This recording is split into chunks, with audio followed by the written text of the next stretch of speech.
Welcome to another edition of Fall Rise Give. I'm Bob. That is Kumar. You know, we just finished up the trickery day, Halloween, and trying to be your true self. And I really think that this podcast we talk about and we try to align ourselves with being our true selves.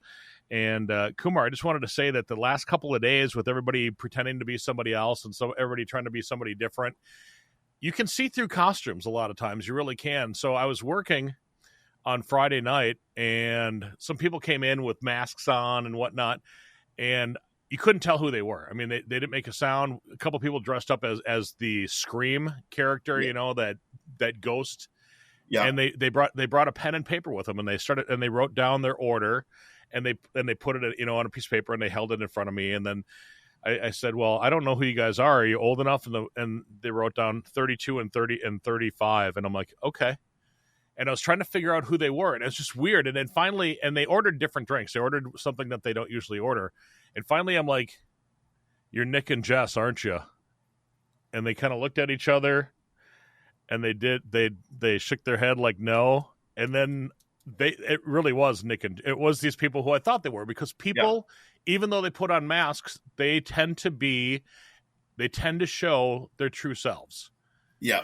And I just thought I'd share that with you, because I think that a lot of us put on masks, and a lot of us try to be somebody that we're not, but in reality, we just have to be the person that we truly are. I couldn't agree with you anymore. We all walk around with this external thinking that we want to be and want to be portrayed as somebody else. But deep down inside, we're just energies, and people, you felt their energy. You could totally sense their energy, and the orders were different. Their costumes were different, but you could sense their energy. And I think that's what is interesting about it, is that once you know people, once you've met them once or twice, or more than that in your case, probably, you knew who they were. And we walk around with these masks of who we think we are, but people know what we really are, and they can see through our bullshit.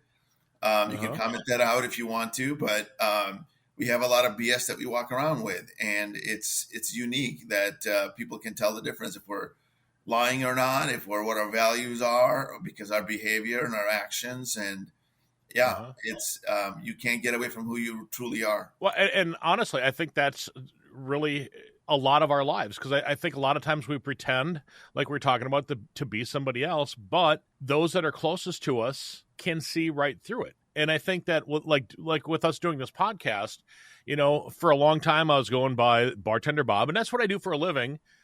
But that's not really who I am. I mean, it's a character. It's not a character, but it's a piece of who I am. But I want to show the whole. I want to show the whole me. I want to be the whole Bob Schmidt when I'm up here doing this stuff with you. Yeah. We define ourselves by things that we do. We're not what we do. We are this soul inside this mind and body. We are our values, which we're going to talk about that today. We are our beliefs based on those values. We are our thoughts based on those values. We take our action based on those values. We have relationships based on those values.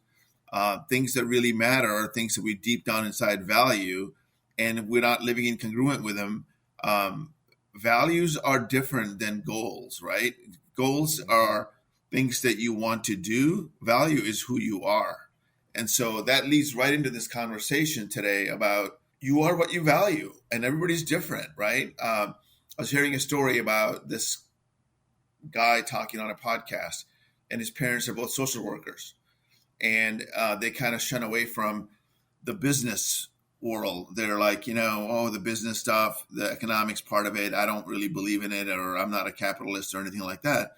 They're serving and helping people as social workers. That's their giving. But a business person could be looking at him going, why would you be a social worker? You don't make any money. The other opposite end of it is somebody else is thinking about business value and achievement and things like that. They would look at social worker like, that's dumb. Why would you want to be helping people for a living? You don't make any money doing that. So we are what we value. We end up doing things career-wise.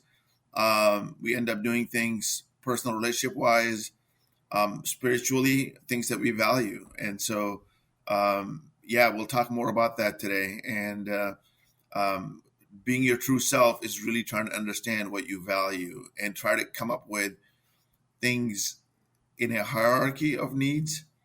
Maslow's hierarchy of needs, you might remember from Psychology 101 in high Yep, school. I do remember that. Yeah. So that's the kind of thing that we need to be aware of in our lives. What is it that we value, and why do we value that, and how does that come about in our daily actions and our beliefs and our thoughts? So do you think that your values have changed? I mean, I know that morality wise, I think I'm the same person that I was. And I think value wise, I'm for the most part the same person that I was as a kid. But I think that sometimes that stuff changes, I mean, it changes with the opportunities that you're given. It changes with the addition of new things into your life and the subtraction of things into your life. I know that, we've all had friends and family members that have passed on. And I mean, so our values have changed based on that. And we've all, achieved successes. And so our values have changed from that. And I mean, we've kind of got this back and forth, like steps. And yeah. I'm just wondering, I mean, do you think that you as a person, that your values are different in 2025 than they were in 2020 or 2000 or 1985, or do you think that your values are different today? So as I understand it, your values may not change, but the degree of what you value will change. For example, think about me as a kid. We just bought a house. I remember the payment for the house was like $670 a month in Roseville, Minnesota. That was our mortgage. And I was like, how the heck are we going to pay that if something goes wrong, if dad loses their job or mom loses her job, and that kind of thing, right? It's just, security was a big value for me. When I became super successful in my 30s, I cared less about security. I cared more about autonomy. I cared more about achievement. And I focused more on external success. And I value security enough, but I had security. So therefore, I focus on other values. As I become older, I value connection, and in relationships, I value authenticity, being truly honest. To be very honest with you about honesty, I was talking to a friend yesterday about different cultures and how they value integrity. And I mentioned this just because I witnessed this. When we were raising our daughter playing tennis, we noticed that in tennis, when you're playing in the juniors tournaments and things like that, if the ball is out, the person who receives the ball is the one calling it out. But you consistently saw people calling balls out that were in, kind of cheating, kind of lying about it. And it was an honor system. There are cultural nuances to values. What certain people value is based on the culture that they're brought up in. And so one culture may value total honesty and integrity. Another culture may not value that. They may value personal property or their family more than they would the greater good of the city or the country and things like that. So that's the point that I was trying to make. I'm not picking on any culture. Okay. That's just kind of what I noticed. And again, I could be totally wrong, and I'm happy to be wrong in this case. If we were really rich and famous and we had millions of podcast people, I'd probably get a lot of dirty emails and messages on this one. I think that a lot of it boils down to, what you're raised in, but I also think that it's, who you surround yourself around. Yes. And I also believe that it's what makes you feel good, because I know that you look at some families, and let's say a family of 5, and there's 5 kids. One kid becomes super successful. One kid, just is doing nothing. A couple of kids married and did better, and one kid, kicks it out of the park with everything. And they were all raised in the same household, and they were all raised with the same opportunities.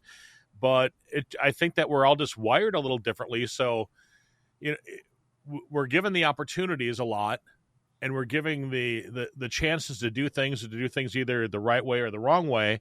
And sometimes we choose to do good. Sometimes we choose not to do good, Yeah. And I think it's not just a matter of doing good or bad. It's a matter of doing things differently, right? So what you value, one kid could see their parents being social workers and become super achiever. The other one sees their mom and dad being really happy and wanting and helping others and wanting to do the same. So you may have in the same family one kid who's like, mom and dad don't have enough money for us to travel and go on vacations like my friends do. So I want to travel and I want to get rich. The other kid sees mom and dad are really happy and wants to be just like mom and dad. And so our values, our DNA, that's where the nature versus nurture conversation comes in. It's 50-50 is what I understand it. Nurture is, your community, your family, your culture that you're brought up in. And nature is your DNA, your soul, your mind, body connection. So I think we are all brought up with different value systems, not just based on cultural norms, but I think we have our individual needs, our individual gifts, if you call it that, right? We talked a lot about our individual gifts that we can share with the world. And we can take our values and we can take our goals and our passions, and we find purpose in them when we start to giving it away. We talk a lot about giving, but giving you could be giving value to others. Let's talk about a guy that I don't like, but he's changed the world. The founder of Tesla, right? I can't even think of his name at the moment. Elon Musk. Elon Musk, right? I don't even like the guy. He's neurotic, right? At the very least.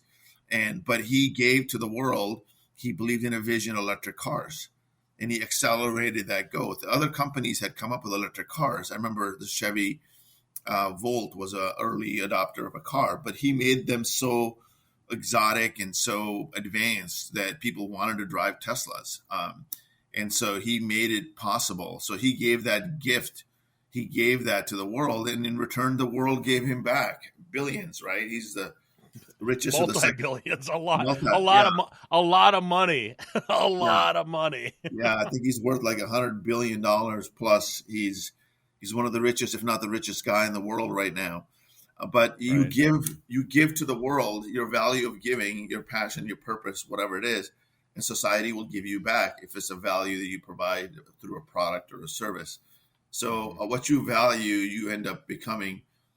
And you can notch down certain values. You can go to 50% for achievement sometimes when you've achieved enough.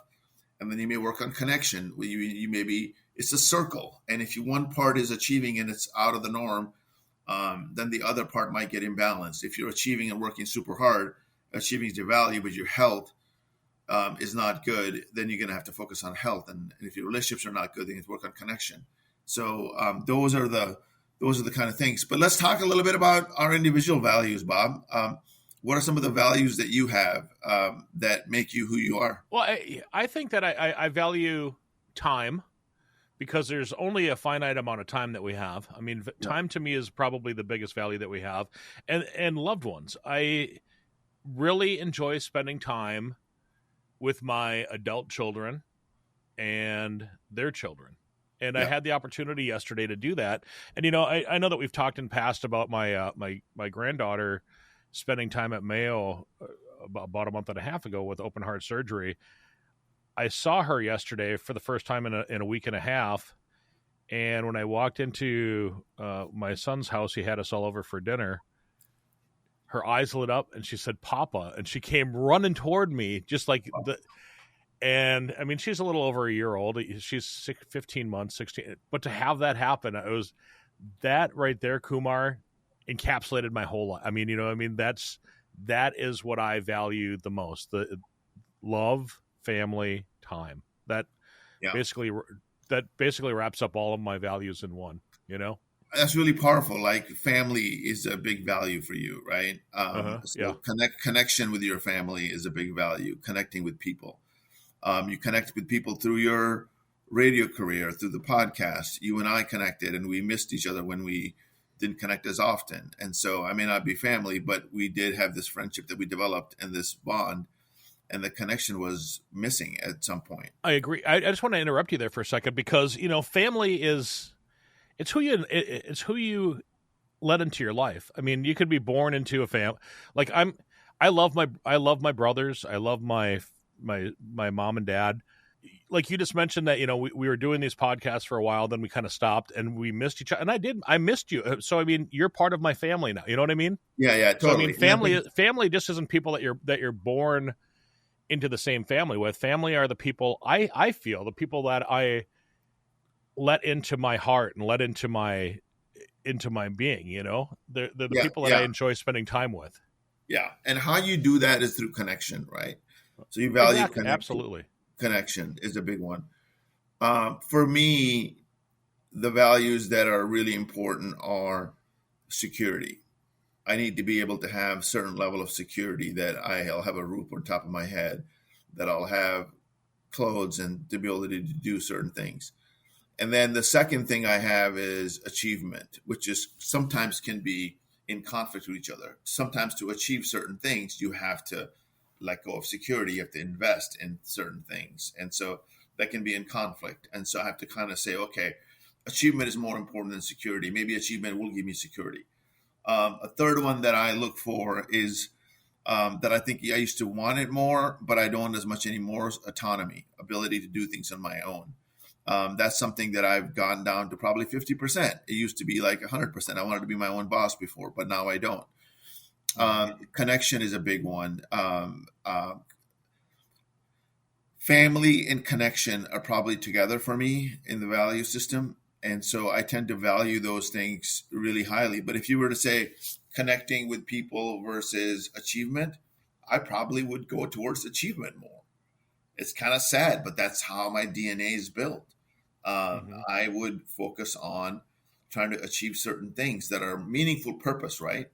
And the number one value that I have is spirituality. And so my faith. And so for me, um, I don't want to just achieve certain things just to achieve, just to have toys and things like that. I want to be able to have a higher purpose so I can make the world a better place. So I get joy out of giving to others. I get joy out of giving to people who have a lot less than I do, or people that are barely making their means met. And so that's where I get a lot of joy from. So ability to be achievement for me for purpose, and through my faith, that makes a huge difference, right? And it's not just one faith, whereas Hinduism or Christianity, it's like this universe, the higher power of God, whatever form that comes in for anybody. I don't judge people with different faiths. I tend to want to love and appreciate people with their values. That reminds me, I live in this neighborhood in Seattle, and this got this avenue with all these shops and stuff. And I walk my dog around this loop around this hill, and then at the end of it, I walk down this street with all the shops. And there's this old man, and usually a couple of women, but usually this old man is sitting there with a suit, with these Bible pamphlet things from I don't even know if it's the Seventh Day Adventist or if it's the Church of Latter Day Saints or whatever it is, but he's always there, and he's always dressed in a suit. In Seattle, people don't wear suits very often, but he's always decked out, shaven, clean cut. He's probably in his 60s, 70s. He's probably more in his 70s, but I've seen him for the last 20 years. Here's a man of faith with a faith that I can't identify with. I don't know what his story is, but I know he's a man of faith. And he and I always acknowledge and say hi to each other, like, hey, old friend, how's it going? You know what I mean? And so to me, a value of spirituality, I think he and I share the same faith, even though we come from totally different churches. We believe in a higher power and a God, a loving God, a caring God. He's dedicated a service that maybe one person will stop over and get a pamphlet from him and learn his religion, learn his faith, whatever that is to him and why he's doing it. But he's giving service to others. He's spreading kindness and wholeness. So he values his faith enough to be able to do this, get decked out and spend his time number of days a week. He's probably retired, and he does that. So anyway, I just wanted to bring that little personal story in about somebody who could be totally different faith than I am, but we share the same value. So, were you ever involved in anything like JCs or anything? I remember being in like the 4-H club or something.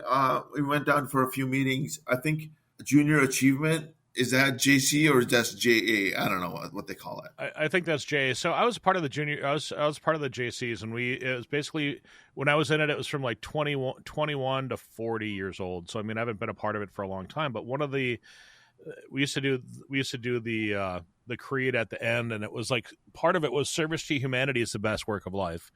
Yeah. And basically kind of what we've been talking about is just that. I mean, I think that most of us try to do something to help out others, and that's basically what they're saying, service to humanity. Try to do things to help out humanity as a whole, and you will feel better about yourself. And that's kind of what the whole premise of the whole Fall Rise Give podcast is about, is, giving.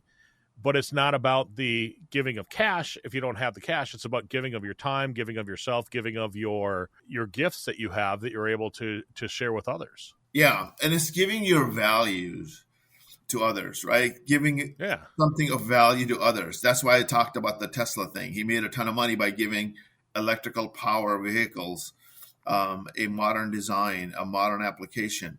And so to me, when you start giving something, and you can give something of twice the value, you get $30,000 for a car, let's example, like an average car.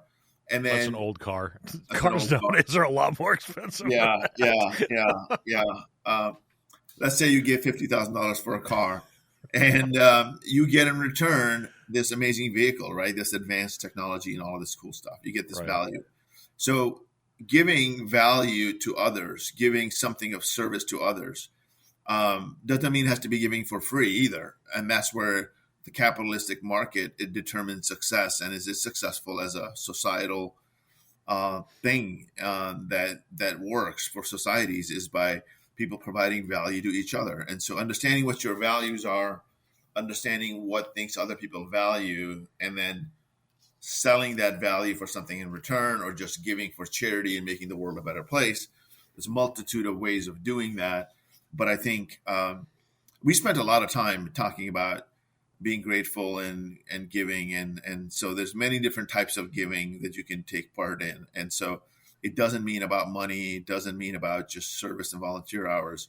It's giving other people value. And the most important thing to do is to understand what it is that, from a value standpoint, what do you value? A lot of people give their faith, right? They share their faith with others because they value it so much. They get so much joy out of it. I was reading something about one of the memes or something. It said 5 things that make people the happiest. And one of them was living in their faith.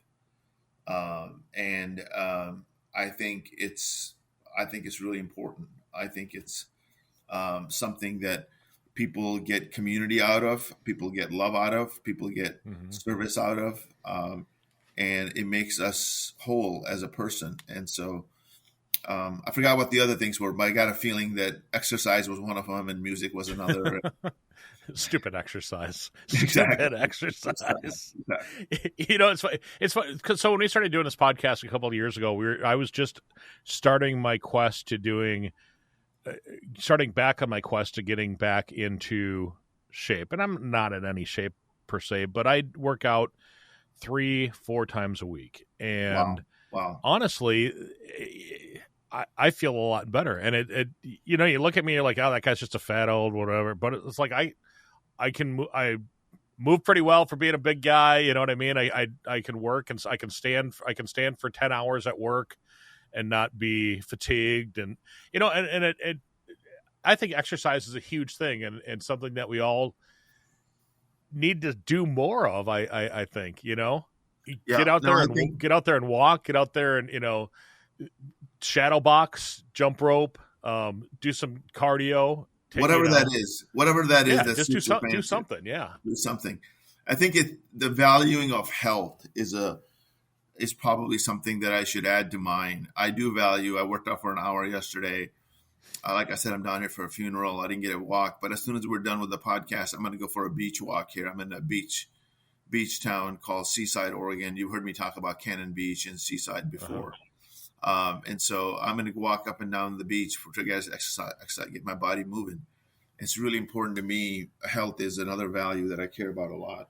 And so, it's understanding your values, putting a hierarchy, and then look at other people that you associate with. What do they value? Chances are you are already connected to people that value similar things than you do.